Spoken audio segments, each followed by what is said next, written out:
बहुत बड़ा सेक्टर है। रेलवे भी बड़ा सेक्टर था, लेकिन रेलवे का बजट पिछले कुछ दशकों से क्रमिक रूप से घटा है। तो इस वजह से रेलवे की सर्विस का मर्जिंग किया गया था, क्योंकि सर रेलवे के बोर्ड में सर्विसेज को लेकर काफ़ी टकराहट रहती थी। तो प्रतिभा के आधार पर बोर्ड में चयन नहीं हो पाता था। 1905 से जो बोर्ड चल रहा था उसमें सुधार अपरिहार्य हो गए थे। डिफेंस के स्तर पर सर ये बातचीत चल रही है कि डिफेंस की सर्विसेज को मर्जिंग किया जाए। उसमें एक मुख्य मुद्दा है कि जो अकाउंटिंग सर्विसेज है उनको मर्ज करने का मुद्दा भी शामिल है। उसके अलावा जो स्टेट सर्विस है उसमें भी डिफेंस पर्सोनल्स का कहना है कि उसमें जो डिसीजन लेने की पावर है वो आर्मी पर्सोनल्स को दी जाए, ताकि जो निर्णय हैं वो त्वरित रूप से लिए जाए।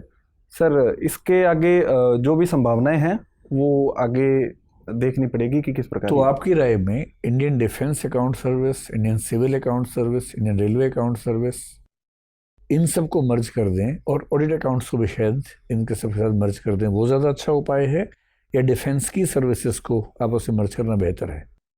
क्योंकि इसका भी लॉजिक समझ नहीं आता। जब सिविल अकाउंट्स है ही आपके पास, उसी कुछ लोग रेलवे में चले जाएं, उसी कुछ लोग डिफेंस में चले जाएं।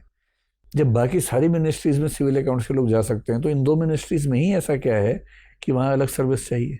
सर जहाँ तक अकाउंटिंग सर्विसेज को मर्जिंग करने की बात है, वो मर्जिंग हो सकती है, लेकिन कुछ व्यवहारिक समाधान इसके लिए करने होंगे। जैसे कि सर डिफेंस में जो कोड हेड्स हैं वो बहुत अधिक हैं। इसमें 2 प्रकार के मैनुअल्स हैं, उसमें कोड हेड की संख्या हज़ारों में है। ठीक है। और सिविल अकाउंट्स में कोड हेड कम इस्तेमाल किए जाते हैं। वो तो मर्ज हो जाएंगे आपस में। सर उसको पीएफएमएस के साथ इंटीग्रेट करना इसलिए भी मुश्किल है क्योंकि राष्ट्रीय सुरक्षा का मुद्दा है।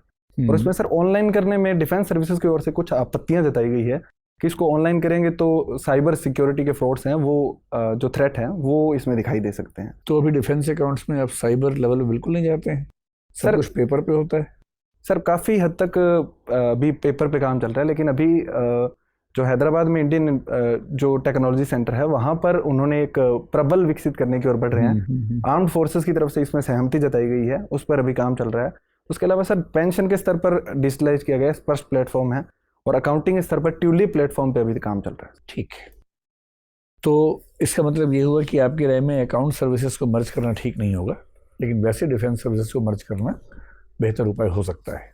सर अकाउंट सर्विसेज में भी मर्जिंग हो सकती है, लेकिन उसमें सर ट्रेनिंग के स्तर पर और अधिक अच्छे से सारी अकाउंट सर्विसेज को ट्रेनिंग जो मॉड्यूल है उसमें बदलाव करने होंगे। उसके अलावा जो कोड हेड है उसको जो सिविल के कोड हेड है उसके साथ मर्जिंग करने के लिए कुछ उपाय करने होंगे। उसके बाद में सर इस चीज़ की मर्जिंग हो सकती है। अभी हाल ही में कर्नाटका हाई कोर्ट का एक फैसला है जिसको हिजाब विवाद कहते हैं। जी सर, मुझे थोड़ा सा समझाइए कि क्या हम ये कह सकते हैं कि ऐसे फैसले हमारी अब तक की जो धर्मनिरपेक्ष छवि है उस पर हमला है, या उसी का लॉजिकल एक्सटेंशन है?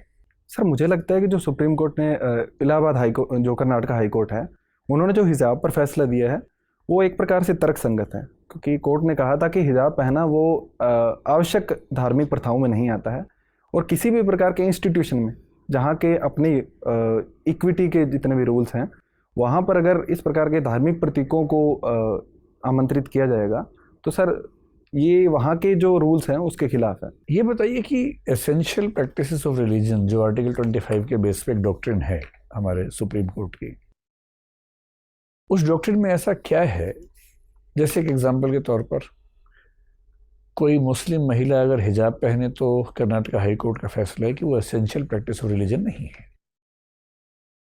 सिख समाज की जो पगड़ी है वो एसेंशियल प्रैक्टिस ऑफ रिलीजन है।